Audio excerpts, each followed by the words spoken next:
gran orgullo suchiquiteco, historiador, amigo, investigador, escritor, profesor, bueno, y muchas maravillas más que es esta persona.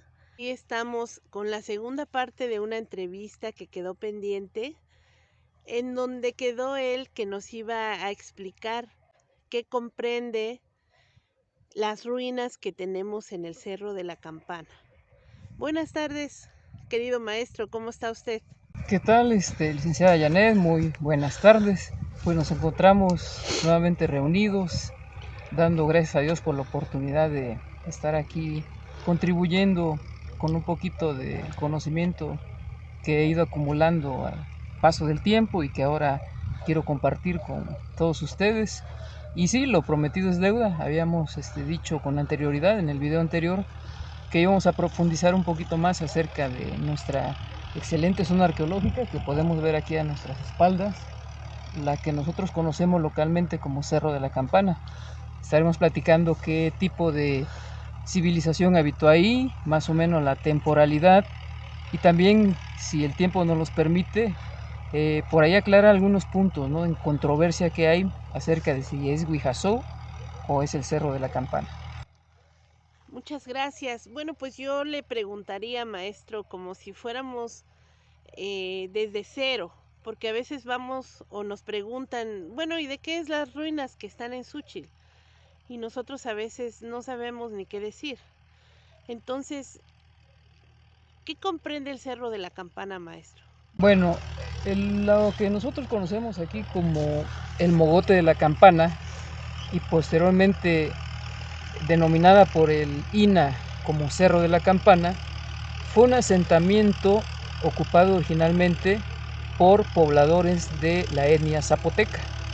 Ellos fueron los que fundaron el lugar siglos antes de Cristo, lo habitaron durante bastante tiempo y posteriormente, al igual que otros lugares, como por ejemplo Monte Albán o el Cerro de Atzompa y otros lugares denominados centros urbanos ubicados en la Mixteca, fue abandonado hacia el año 750 u 800 después de Cristo, por razones que todavía los especialistas no se ponen de acuerdo, pero que coinciden en eso, ¿no?, de que fue un movimiento a nivel Mesoamérica, grandes urbes, grandes centros urbanos fueron dejados, fueron abandonados por sus habitantes, quienes se dispersaron en los alrededores y tuvieron otro tipo de organización.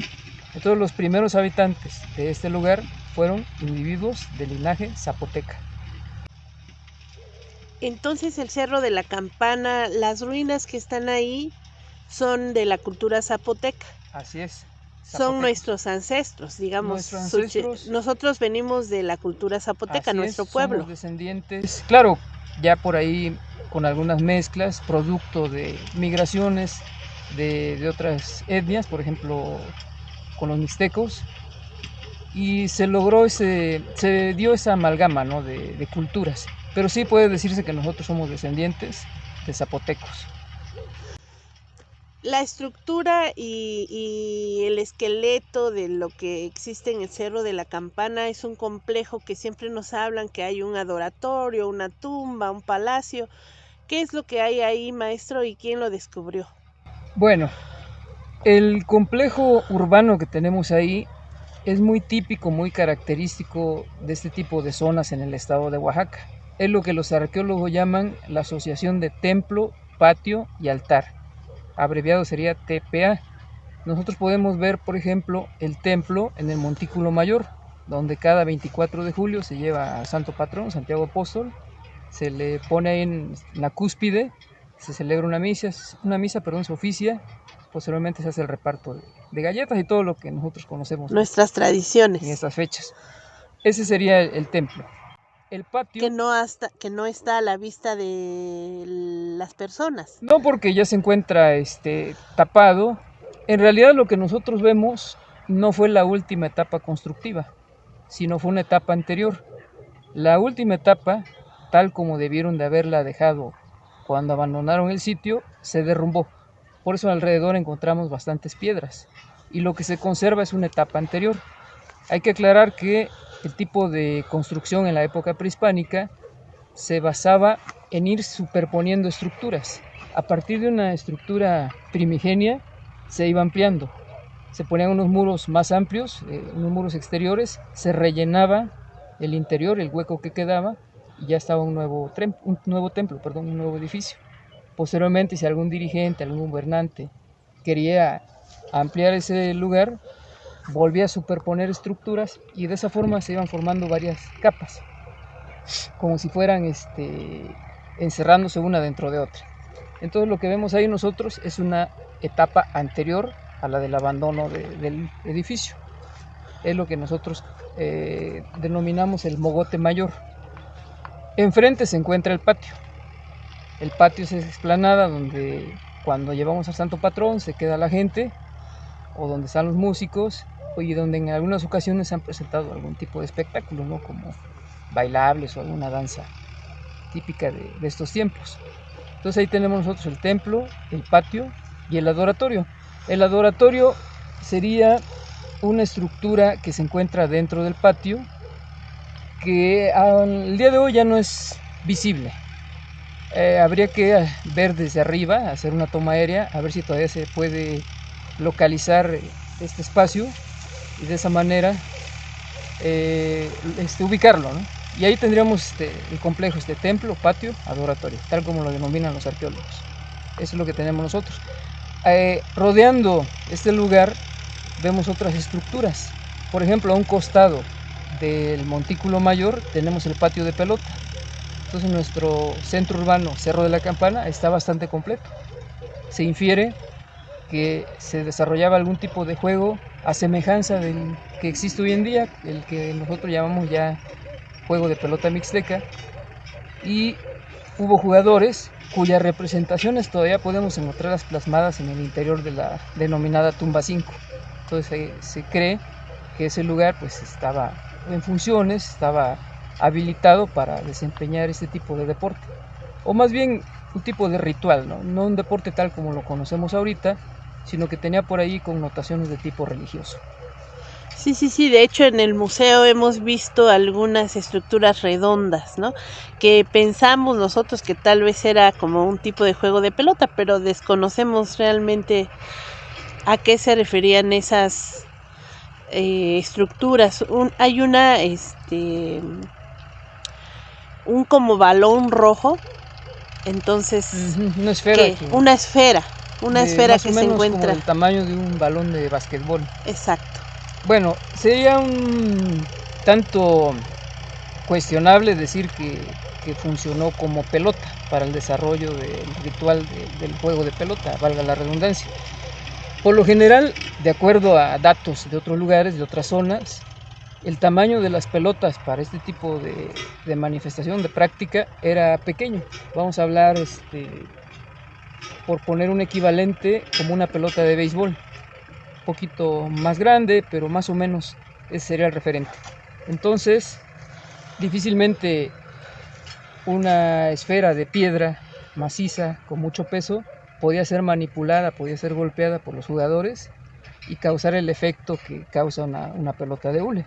Lo más probable es que las pelotas que se utilizaron aquí en este juego de pelota, en este pasajuego, en este lugar, en el sitio arqueológico, fueron importadas, traídas de algún lugar tropical, algún lugar donde existe tipo de árbol, y por intercambio traída aquí, importada.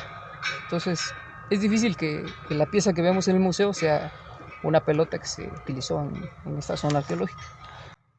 Pues qué interesante. Hablando de rituales, ¿tiene usted algún conocimiento de algún ritual que se llevara a cabo allá en el Cerro de la Campana? Bueno, es un poco difícil, ¿no?, hablar con certeza de algún tipo de ritual por la antigüedad del lugar. Si tomamos en cuenta que el lugar fue abandonado entre el año 750 a 800 después de Cristo, no existen registros de qué funciones específicas desempeñaban los edificios, las personas que habitaron ahí. Lo que se ha podido extrapolar ha sido con base en las excavaciones arqueológicas. Entonces los especialistas, haciendo una comparación con lugares mejor documentados, pueden afirmar en un momento dado que en ese lugar se realizaban tales funciones, tales rituales. Donde sí tenemos un poquito más de información es en el contexto etnohistórico, en la siguiente etapa que se denomina de las ciudades-estado, la que le da continuidad a los centros urbanos. Existe un documento que se denomina la relación geográfica de Huaxilotitlan, donde encontramos una referencia de cómo la élite zapoteca de ese tiempo realizaba algunos ritos, incluso nos proporcionan los nombres de algunas deidades. Y datos extras, datos ahí, algunos muy curiosos, algunos son, pues hasta podríamos decir un poquito tenebrosos, ¿no? Como por ejemplo el castigo que se le daba a las personas, a las adúlteras, las señoras que cometían adulterio. Si nosotros nos ponemos a leer en esa relación geográfica, vamos a encontrar que eran acusadas ante el cacique local y ahí se les daba muerte. Se les daba muerte, las descuartizaban y los que estaban presentes la comían. En la óptica de esos tiempos, pues sí suena como algo bastante terrible, ¿no? Sin embargo, considerando el contexto que había en esa época, pues debió de haber tenido algún significado, alguna carga de tipo cultural. Nada más que esta referencia no es específica de nuestra zona arqueológica.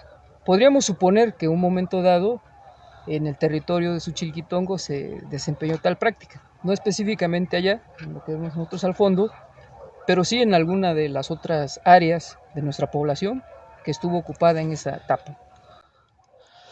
Suena terrible esa situación, ¿no? No, si siguieran esas costumbres, digo, Sí, estaríamos bien graves aquí sí, sí, en sí, nuestro sí. pueblito. Me gustaría que hiciera la aclaración. ¿Es Huijazo? Eh, Porque le iba a preguntar sí, precisamente eso, ¿no? De la tumba de Huijazo, pero ¿es Huijazo? ¿No es Huijazo? ¿O cómo se llama la tumba?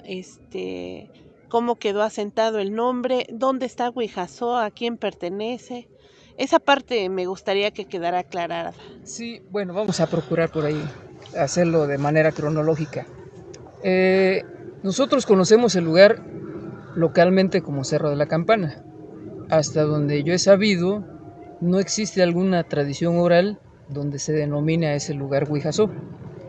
¿Cuándo fue que surgió entonces la denominación de Huijazó para este lugar?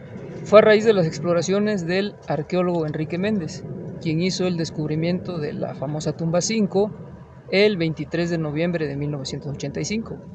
Él publicó los resultados, le dio difusión a través de diferentes medios y él dijo que ese lugar era Huijazó, basado en el escrito del fraile Francisco de Burgoa. Él en su geográfica descripción, publicada en el siglo XVII, hablaba de Huijazó, un lugar que sirvió como atalaya para vigilar los movimientos de los aztecas, de los mexicas, que empezaban a incursionar en territorio oaxaqueño. Entonces el rey Zapoteca, el dirigente de Zapoteca, eligió un lugar llamado Huijazó y ahí puso un destacamento de guerreros y trató de alguna manera de frenar la marcha. No nos dice específicamente el fraile la ubicación de Huijazó. Él dice que se encontraba al norte de Huitzo. Si nosotros vemos nuestro Cerro de la Campana, no se encuentra al norte de Huitzo, se encuentra ubicado más o menos al sureste. Al sureste. Entonces el Huijazó que menciona Fray Francisco de Burgoa debe de estar en los terrenos comunales de San Pablo Huitzo. Colindando con Télix, más o menos. Más o menos, por ahí sería la ubicación. Precisamente hay un grupo de jóvenes de aquí de Huitzo que están en la búsqueda de ese Huijazó, el Huijazó mencionado por Burgoa. Ojalá y se dé el hallazgo, se estaría difundiendo en su momento si es que se consigue. Y yo creo que sería un parteaguas, ¿no? Porque ya quedaría definitivamente establecido el Huijazó de Burgoa y su diferencia que hay con nuestro Cerro de la Campana. Bueno, entonces aclarando el tema, definitivamente nuestro Cerro de la Campana no tiene nada que ver con Huijazó. De acuerdo a las fuentes etnográficas, no. Y también nos apoyamos en la tradición oral, como te decía. Si ahí fuera Huijazó, nuestros conciudadanos lo conocieran así, como Huijazó, Huijazó. Pero esto se dio, repito, a raíz del descubrimiento del arqueólogo Méndez en 1985. Entonces así lo han manejado el Instituto Nacional de Antropología e Historia. Incluso a la entrada de la zona hay una placa y viene ahí Huijazó, Cerro de la Campana. Pero de acuerdo a científicos, de acuerdo a especialistas, arqueólogos, no lo es. Esto es un movimiento ya reciente. Hay quienes afirman que no lo es y basados en lo que yo más o menos mencioné brevemente. Maestro, entonces esa tumba que descubrió Enrique Méndez en 1985, ¿qué es lo que tiene? ¿Qué es lo que comprende o qué es lo que hay adentro? Bueno, la tumba descubierta en este año por el arqueólogo Enrique es una tumba típica de la época. Eh, Mucha gente piensa, incluso he escuchado yo versiones, de que había oro, de que había Joyas. joyas, leones de oro que fueron robados, que fueron sustraídos. Es totalmente falso. En esta época, estamos hablando de el siglo II antes de Cristo al 8 después de Cristo, todavía no se desarrollaba la metalurgia. La metalurgia pues es el arte de trabajar metales preciosos. Esto se dio en la siguiente etapa, en la etapa de las ciudades-estado. Estamos hablando de 1200 después de Cristo a 1400 y tanto, al momento del contacto español. Entonces es muy difícil que existieran joyas de oro en el interior de una tumba cuando todavía no estaban desarrolladas las técnicas para procesar los metales. Eso sería lo primero. Lo segundo, los objetos que se encontraron en el interior, la mayoría los podemos ver en el museo. Son objetos cerámicos, son de barro, algunas pequeñas ofrendas de obsidiana, de cuarzo, algunas plaquitas de jade, algunas cuentas también de este material, pero no va más allá. Los restos de óseos que se quedaron ahí no son todos los que debían de estar. Se piensa, con base en interpretaciones de los especialistas, que al momento del abandono del lugar se llevaron los restos de los ancestros y únicamente quedaron algunos que no pudieron recoger o consideraron que no eran importantes, ¿no? Como de fosa común. Podría decirse, ¿no? Esto es algo muy típico de la civilización zapoteca, ¿no? El tener el referente del ancestro, considerarlo como algo sagrado y también como un instrumento de validación para su linaje. Entonces, parte de eso, o la gran parte de la ofrenda que se encontró ahí, la podemos ver en el museo. Entonces, no es posible que existan tesoros tal como nosotros tenemos la idea hoy en día, ¿no? De joyas, de objetos de oro. Es un tesoro desde el punto de vista cultural, desde el punto de vista histórico, ¿no? El contexto que rodea a una pieza de barro, a una efigie, a una urna, la simbología. Eso es lo que nosotros podemos llamar un tesoro de tipo cultural, no un tesoro de tipo material. Se encontró ahí algunas jambas. Lo rico, las investigaciones nos dicen que es la pintura que existe en los murales de la tumba que utilizan en esos años, pues un tipo de pintura que hasta la fecha sigue permaneciendo, como el color añil, los terracotas. Eh, ¿Qué nos puede decir más acerca de esas jambas? Hay un jaguar también en la entrada, un señor mono. Bueno, es lo que hemos visitado en el museo, y también qué bueno que aclara esto con respecto a los grandes tesoros, porque hay comentarios o hay suposiciones que todas las cosas y las joyas valiosas que encontraron adentro del Cerro de la Campana están exhibidos en París, en México y cosas así, ¿no? Sí, sí. Eh, Estas jambas y las pinturas que le comento ¿Qué nos puede decir de eso, maestro? ¿Cuál es la riqueza de la tumba 5? Cabe mencionar que la tumba perteneció a una familia de élite. Se especula que era el lugar donde depositaban sus restos la familia real, la familia que estuvo dirigiendo el lugar. Por eso es muy suntuosa, ¿no? Para los cánones de la época es bastante suntuosa. ¿Por qué? Porque tiene las jambas serían el equivalente de los pilares, los castillos que conocemos hoy en día en nuestras casas, esculpidas, esgrafiadas.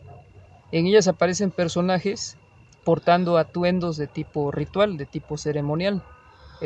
Hay quienes dicen que son sacerdotes, sacerdotisas, que están realizando alguna función.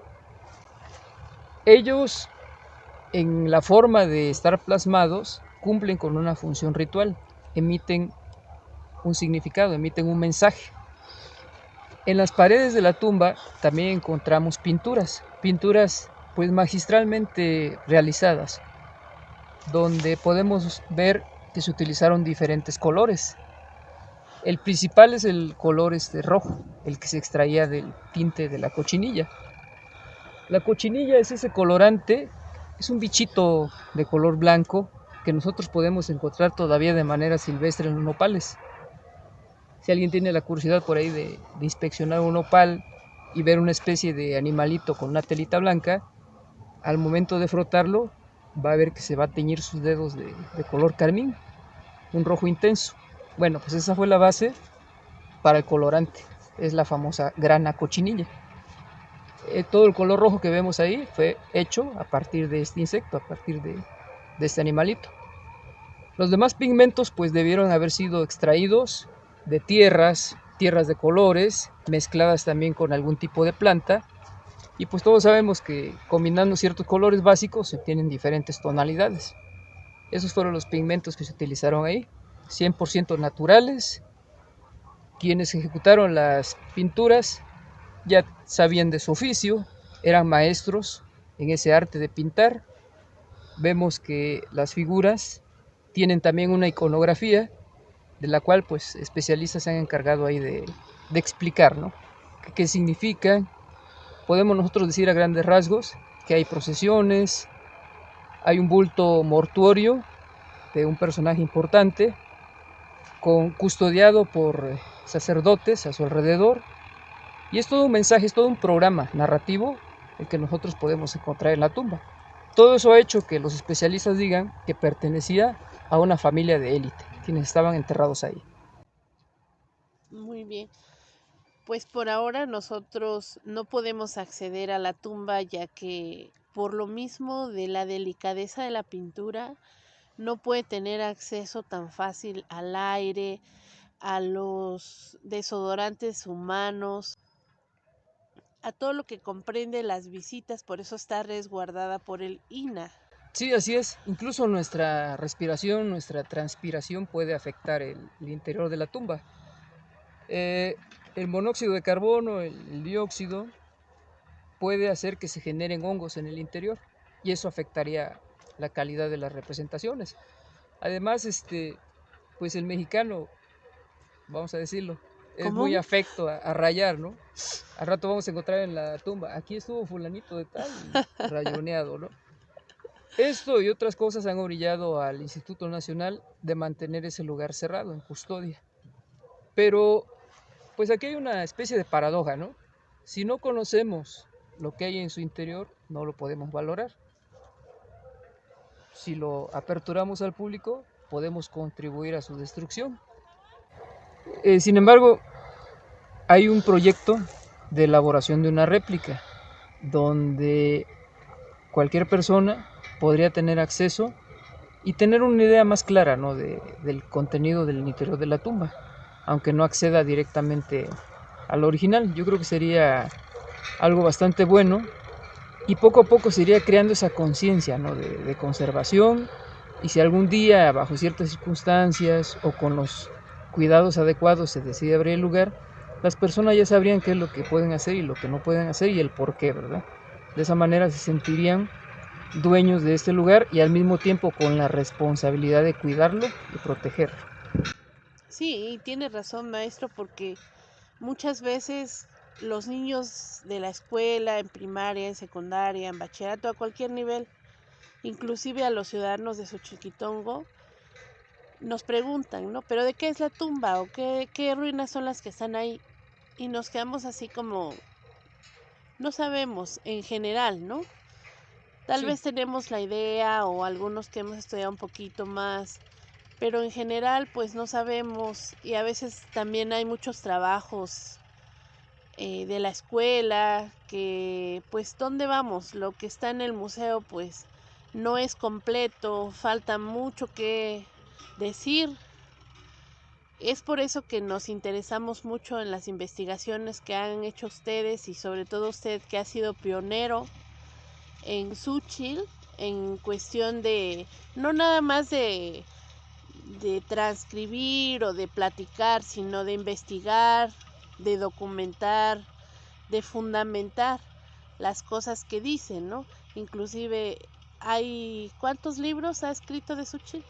bueno, son 2 hasta el momento y en redes sociales he estado difundiendo información, además de algunos folletitos por ahí y material disperso enfocado a la comunidad. Sí, mira, fíjate lo que mencionas es bien importante. Ha habido esfuerzos, no solamente de parte mía, sino de diferentes personas, por hacer que la información fluya. Y sí existe. Si nosotros nos vamos al mejor medio que tenemos ahorita de información, que es Internet, podemos encontrar ya muchísimos datos, algunos ya especializados, sobre nuestra zona arqueológica, sobre la tumba, sobre la interpretación de la iconografía que hay ahí. Ya nada más hay que ponerse, como se dice coloquialmente, a hacer la tarea y buscar esa información si estamos interesados en un determinado tema. Yo pienso que eso se dio a partir precisamente de esta innovación en la manera de acceder a la información. Está disponible al alcance de cualquiera y nada más hay que darle un clic ahí, teclear en la pantalla en un buscador, darle un enter y nos va a fluir el material. Y sí, en su momento lo que yo lancé, la recopilación de los datos que sirvieron de base para elaborar el primer libro sobre la etapa prehispánica de Xochilquitongo, fue un esfuerzo pues el doble o el triple del que se haría hoy, porque se tenía que hacer la investigación a la antigua, acudir a las bibliotecas, recabar libros, hacer entrevistas, cosa que el día de hoy es un poquito más fácil. Ya tenemos acceso a diferentes archivos, a diferentes fondos, y de ahí nosotros podemos extraer la información. Sin embargo, bueno, pues eso no demerita, ¿no?, la calidad del trabajo. Al contrario, hay que saber aprovechar estos medios y lanzar un material mucho mejor realizado, más completo, mejor fundamentado. Es obvio que quienes tienen la inquietud, el atrevimiento, vamos a decirle así, de lanzar un escrito, se tiene que respaldar en alguien, en especialistas. En este caso, yo lo que he escrito lo he hecho fundamentado, basado en referencias bibliográficas, en investigaciones de especialistas en el área, arqueólogos, historiadores, etnohistoriadores, en datos arqueológicos, y eso da un soporte teórico a las publicaciones que yo he manejado o que me he atrevido a lanzar. Claro, y eso es algo que se agradece mucho, ¿no? Porque pues siendo del pueblo y siendo pionero, pues se ha dado a la tarea de hacer esas recopilaciones tanto en Huitzo, en, en donde ha encontrado este tipo de información, que finalmente pues los beneficiados somos los xochiquitecos. Es la idea. A veces estamos impulsados por otros intereses. El económico no. El que conozca un poquito del tema va a ver que si un escritor quiere vivir de lo que escribe, pues se va a morir de hambre, ¿no? A menos que sea un escritor consagrado ahí que lance bestsellers. Pero en ese tipo de temáticas históricas es difícil que alguien se pueda mantener. Más bien es una cuestión personal, es una cuestión ahí de afición, de pasión de quien investiga y lanza un material. Y sí, efectivamente, ya son varios años que he estado yo picando piedra. He tenido algunas publicaciones ya desde unas 2 décadas. ahorita se están dando a conocer un poquito más debido al auge de las plataformas, de las redes sociales. Es como podemos darle difusión al material, pero en realidad este material ya existe, ya eh, previamente podemos encontrar nosotros sitios que en su momento fueron realizados por nuestro colectivo y que permanece ahí la información un poquito perdida, pero buscándole es posible accesar a ella. Fue pionero en ese instante el colectivo en lanzar información inédita de nuestra población. Entonces sí han sido años ahí de darlo trabajo, ¿no? De estar, como dije, picando piedra y ser constante, constante. Avisú. Tenemos nuestro sitio, nuestro espacio virtual en la página de Facebook denominada Asociación Videocultural Suchilquiteca. Ahí hay material audiovisual que también podría ser tema de otro video. Ah, no, pues comprometido, maestro. Y es posible ver testimonios en video de algunas celebraciones, algunos aspectos de nuestro Xochilquitongo de hace 25 años, de hace un cuarto de siglo. Entonces invitamos a todo el público que A que pueda visite. visitar esta página y ahí puede encontrar información que le va a causar regocijo, Nostalgia. nostalgia, porque podemos ver personas que ya fallecieron, pero que están ahí, aparece, quedó su testimonio plasmado, ¿no? Quedó detenida esa imagen en el tiempo.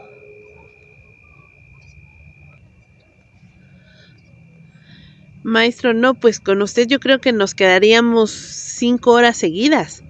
La verdad que es como una enciclopedia andante y sobre todo platicar cosas de nuestro Xúchil, cosas de nuestro pueblo que se dieron hace muchos años. Yo vi en algún momento algún reportaje de su asociación de cuando iban las personas a traer la hojarasca, a comer ceguesa, todas esas cosas que ahorita pues en realidad ya quedaron en el olvido. ¿Cómo se siente después de tanto tiempo de haber sido investigador y narrador de las tradiciones uchiquitecas? Pues con mucha satisfacción, con mucho contento, ¿no? Porque ha habido respuesta positiva. Dentro de lo que cabe, el material que se ha lanzado ha tenido una buena recepción. Eso, repito, es una cuestión que debe ser constante y pues vamos a seguir, vamos a continuar en esta labor, ¿no? Es una misión que yo me impuse, lo hago con gusto, no es una cuestión obligatoria, es una afición que yo tengo, es algo que me gusta, que disfruto hacerlo y ojalá pues haya más personas, ¿no? Que les interese conocer lo que se va a lanzar próximamente. Y aquí quiero dar también una primicia, si me permites. Claro, adelante maestro. Bueno, este año que viene, Dios mediante, vamos a preparar ya, vamos a darle término a la segunda parte de este proyecto personal que yo tengo sobre la historia de Xochilquitongo. Ahora vamos a tratar los temas referentes a la época colonial. Entonces, es una primicia que estamos dando aquí también a través de tu página. Esperemos que todo salga bien y buscaremos la manera también de conseguir el financiamiento para que se haga la edición y de esa manera tener ya el respaldo ahora de la época colonial, ya no solamente la prehispánica, sino todo el proceso que vivió nuestro pueblo a partir de la conquista española hasta 1821, cuando se considera la consumación de la independencia. Wow, pues vamos a estar atentos amigos para esperar este libro del maestro Alejandro González Luengas, en donde nos va a hablar ahora de la segunda etapa, en donde ya en sí somos Xochilquitongo, somos conquistados y cómo es que nace en sí nuestro municipio. Así es, así es. Todo el fenómeno que se originó ahí a partir de la conquista española, ¿no? Las transformaciones que sufrió nuestro entorno, la comunidad, las luchas de nuestros ancestros por hacerse de un territorio, por hacerse de un reconocimiento como comunidad. Todo eso lo estaremos plasmando en este volumen.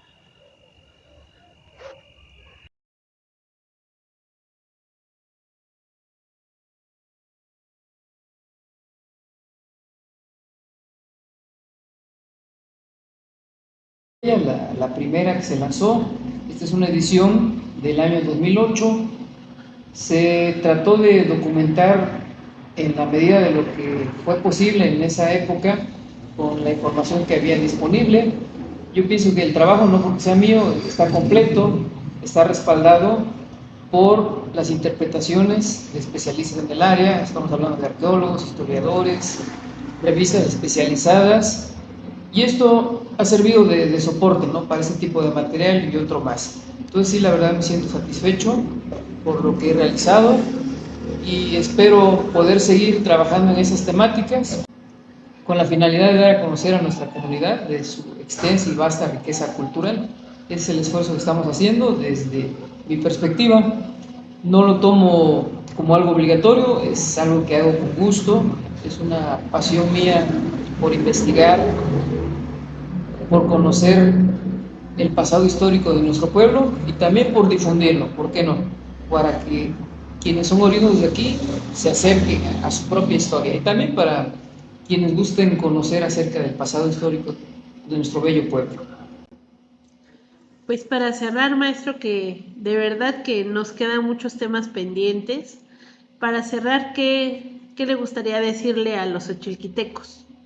Pues que se sientan orgullosos de su propia herencia cultural, ¿no? No tenemos por qué avergonzarnos de nuestro pueblo, somos originarios de él, somos producto de sus tradiciones, es lo que nos da un soporte, una identidad como chiquitecos, como oaxaqueños, como mexicanos.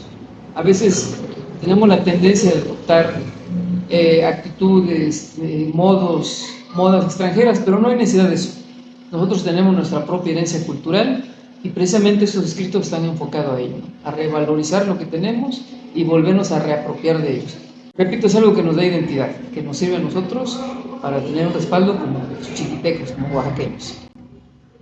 Pues yo creo que todos los ochilquitecos estamos bien orgullosos de serlo. Así es. Y pues para muestra basta un botón, todo un personaje ya, maestro Alejandro, me da mucho gusto. No, Ya gracias, gusto soy mío. testigo de que lo buscan por acá, por allá, toda una celebridad, todo un escritor, todo un personaje. Y qué bonito hacer las cosas que nos gustan y luego todavía que se nos reconozca, No, pues ¿no? gracias a ustedes, ¿no?, que tienen el interés por que yo participe, porque me dan la oportunidad de exteriorizar algunas de mis ideas, por dar a conocer mi trabajo. La verdad, mi agradecimiento para todos ustedes, para tu espacio, para el de los demás paisanos, y pues quedo infinitamente agradecido por ese lado. No, los agradecidos somos nosotros, maestro, para que siempre nos viene a iluminar con su sabiduría. Ya sabe que soy su fan y muchísimas gracias por esta entrevista. Muchísimas gracias por todo lo que nos enseñó hoy con respecto a nuestro Cerro de la Campana. Y muchas gracias pues por toda esa disposición, esa humildad que siempre tienen, ¿no? Porque eso es un símbolo característico de las personas grandes y yo se lo reconozco. Muchas gracias, todo un orgullo xochilquiteco, el maestro Alejandro González Luengas. Y pues, queridos amigos, nos despedimos con esta gran entrevista y nos vemos con otro orgullo xochilquiteco. Buenas noches, maestro. Buenas noches.